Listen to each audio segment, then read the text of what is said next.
Now I have with me someone who needs no introduction to the general racing public, for he is the former champion national hunt jockey and now best-selling author, Dick Francis. Welcome to Devon, Dick. Thank you, Peter. It's nice to be back here. Now, Dick, this afternoon I want to talk to you especially about your memories of Buckfastleigh Racecourse.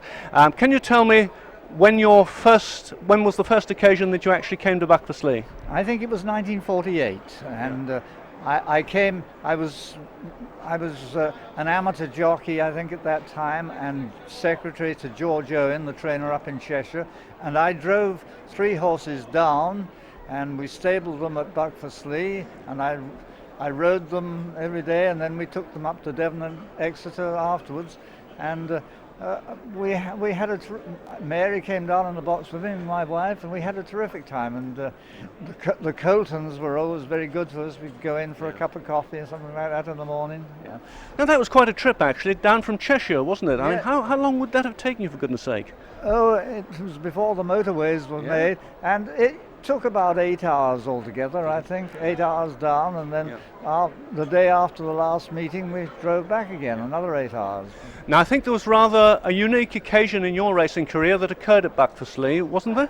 Yes, two of the horses I drove down for George Owen, Rompworthy and Sandon. And Sandon was entered in 2 races. It was in the days when you had to declare 45 minutes before the race. And George said to me on the telephone, well, run Sandon in the handicap hurdle.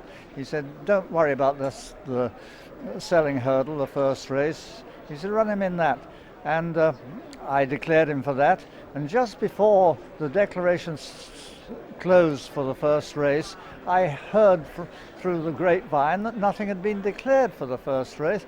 So I immediately put Sandon in again, and I walked over. It's the only walkover I've ever had. And 2 races later, he came out for the handicap hurdle and ran in that. He finished 3rd. So walkover and a 3rd in one day. Well, that wasn't a bad afternoon's work, was it? Very good.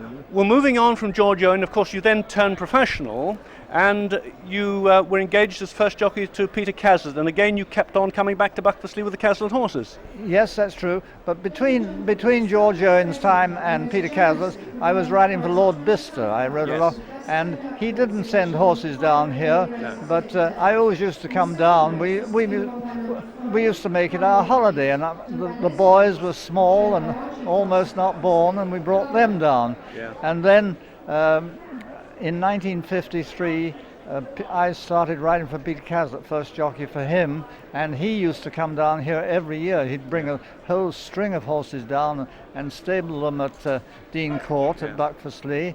And the first year, I think the first week I rode 7 winners. That was at Newton Abbot and Buckfastleigh and Devon and Exeter. Yes. And that I finished up that season being champion jockey. Yeah. I had a good send-off. Yeah, you certainly did. Now, Dick, Buckfastleigh was a right-handed track with just over a mile in circuit, with a very acute bend into the back straight. What sort of a horse was required to handle a track like that, and how easy a course was it to ride? Well, it was easier to ride than it looked, really, but you had to have a handy horse, one you could sort of pull out before you get to the bend, and you had to know that you had to walk the course and thoroughly learn all about it before you rode over it. You had to learn which was the best route to follow and which was the best part of the jumps to jump. Yes. And I won quite a few races at Buckfastleigh over the years. Yeah. Now, Dick, what were the jockey's fees in those days? How much did you get paid for a winner, for instance? You had 7 guineas for a ride and £10 for a winner. That £10 included the 7 guineas. You didn't get 17. No. And the weights were the same as they are now, but we had to weigh with our helmet in those days. Oh, yes. Nowadays they have very heavy helmets and they don't weigh with those. Yeah. But we had to weigh with everything we carried. Yes. Helmet, martingale or breastplate and things like that. And I was lucky. I was the ideal weight for jump racing, and I had very little difficulty in my weight problems. What was your weight in those days, Dick? Can you remember? I was about 9 stone 10. Were you really? And I know I could always ride at 10 stone, but in those early days when I was just starting, and you hadn't ridden 15 winners, you claimed £5. Yes. Well, if it was 10 stone, I could rarely claim £5, but I could always do 10 stone, right up to the end of my days. Did you really? Good guy. Well, of course, and in those days there were no back protectors and helmet straps and things like that. You must have lived a charmed life, really. Well, we didn't do too bad. The only thing which we had extra, and which every jockey wears now, and I started it off. I went to America and I came back, and I noticed when I was in America that they wore goggles for the racing to stop the turf and dirt blowing up in there. Yes. So I got a pair of goggles, and I started the habit of jockeys over in this country wearing goggles. Did you really? Yes. Yes. They weighed nothing, so it didn't really matter. And your contemporary jockeys that you used to ride against in those days, who were the most notable names? Tim Maloney and Martin Maloney and Brian Marshall. And Anthony Mildmay, I suppose. No, I did ride with Anthony, but he died he died about 1950 time. That's right. Yes, he did. And it was because his death that Peter Castle had to get a professional jockey, and he had Brian Marshall riding for him for 1 year, and then he got me for riding, and I rode for him for 4 seasons. Yes, Had a very successful time. Now, the hurdle track, of course, used to be inside the chase track. Can you remember where the water jump used to be? Well, it was just after you passed the winning post and before you sort of turned down the back side. But I remember it more when it was over by Dean Close, the farm. Yes, it was changed, wasn't it? That's right. I think it was then either 2 or 3 fences from home. Yes, that's right. I think it was the second last. That's right. Now, Dick, I can't let you go without asking about your new career. Well, it isn't a new career now, but the one that you took up as an author.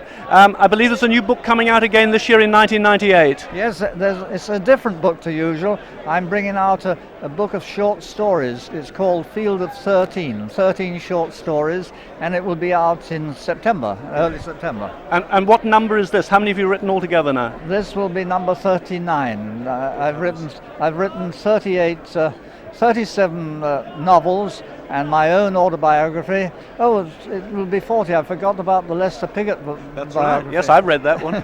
And this will be number 40, I suppose. 40, yeah. So it's still a book a year then, is it? You don't see any sign of the pen flagging? Well, this time I had a little bit of a rest. I'd written 8 of the short stories over the last 20 years. And then I said, well, I'll write just 5 more this year, and there are 5 new ones, but the other ones have all been in different publications, Sports Illustrated, The Times, and Cheshire Life, and those sort of things. But they're all number 13, and I hope people will enjoy them. Yeah. Well, Dick, thank you very much indeed for talking to me and sharing those memories of your riding days, especially at Buckfastleigh. And we hope we see you again next year. Thank you very much. Thank you.